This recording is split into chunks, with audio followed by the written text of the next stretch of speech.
కవిత గారికి clean sheet వచ్చింది. Okay. So, దాని గురించి మీరేమంటారు? ఇది న్యాయ పోరాటంలో కవిత గారు గెలిచిండ్రు.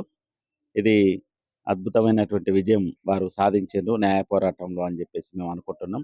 ఎందుకంటే వారిని అక్రమంగా నిర్బంధించి, లేని కేసులో వారిని ఇరికించి, దాదాపుగా 6 నెలల పాటు జైల్లో బంధించి, అయినా కూడా వారు బయటికొచ్చి ప్రజాక్షేత్రంలో అద్భుతంగా ప్రజల సమస్య కోసం వెళ్తున్నటువంటి ఈ తరుణంలో క్లీన్ చిట్ రావడం అనేది ఒక అద్భుతమైనటువంటి విజయంగా ఇది మేము భావిస్తా ఉన్నాం. తప్పనిసరిగా ఇది వారికి పెద్ద బూస్టింగ్ అని మేము అనుకుంటున్నాం. ఓకే. అంటే ట్విట్టర్‌లో నిన్న కేటీఆర్ గారు ఒక ట్వీట్ చేశారు. కవిత వల్లే టీఆర్ఎస్ పార్టీ ఓడిపోవడం జరిగింది అంటూ ఒకవైపు, మరోవైపు కంగ్రాట్స్ చెప్తూ ఇంకోవైపు చేశారు. దాన్ని మీరేమంటారు? కవిత గారి వల్ల ఓడిపోలేదండి. వాళ్ళ పార్టీ అహంకార పూరిత వల్ల వారు ఓడిపోయింది.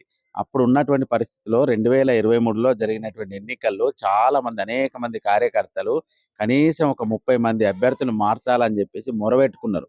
మొరబెట్టుకున్నా గాని జెప్పేసి వాళ్ళు దాన్ని పట్టించుకోలేదు.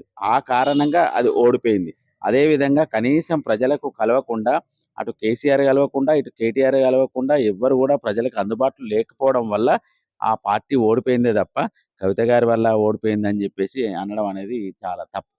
ఓకే అండి. ఇప్పుడు కవిత గారు కొత్త పార్టీ పెడతాను, ప్రజల్లోకొస్తాను అంటున్నారు. అంటే జాగృతి పేరుతో ఆల్రెడీ రాష్ట్రం అంతా తిరిగేసారు కదా!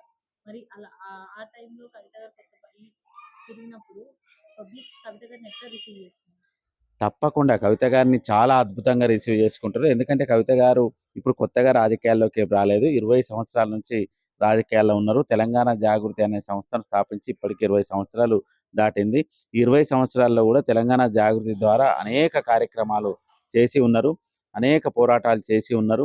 వాళ్ళ అసెంబ్లీలో అంబేద్కర్ విగ్రహం పెట్టాలని జెప్పేసి వారే ఫైట్ జేసి సాధించిండ్రు. 48 గంటల దీక్ష చేసి గూడా అక్కడ అంబేద్కర్ విగ్రహాన్ని పెట్టడానికి కారకులైండ్రు. అదేవిధంగా మన తెలంగాణకు సంబంధించినటువంటి అనేక చారిత్రక అంశాలు, సాంస్కృతిక అంశాలు, చరిత్రకు సంబంధించినటువంటి అన్ని తప్పుదోవ పట్టించేటువంటి ఒక పాఠ్యాంశాలు ఉన్నటువంటి తరుణంలో, వారు తెలంగాణ జాగృతి సంస్థ ద్వారా అనేక అంశాలను గూడా వారు సరిచేయడం జరిగింది. ఆ రోజు శాతవాహనుల తొలి రాజధాని ఎక్కడ అంటే గుంటూరు జిల్లాలోని దానేకటకం అని జెప్పేసి మేము చిన్నప్పుడు చదివేది.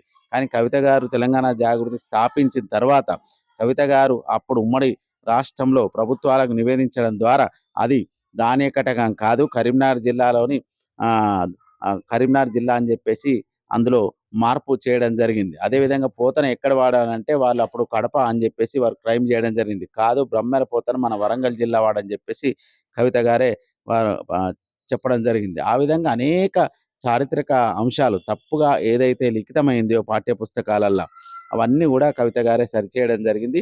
అప్పుడు చిన్నప్పుడు అట్ల తద్దె గురించి పాఠ్యాంశం ఉండేది. బతుకమ్మ గురించి కనీసం ఒక పేజీలో గాని, ఒక వార్త గాని ఉండేది గాదు.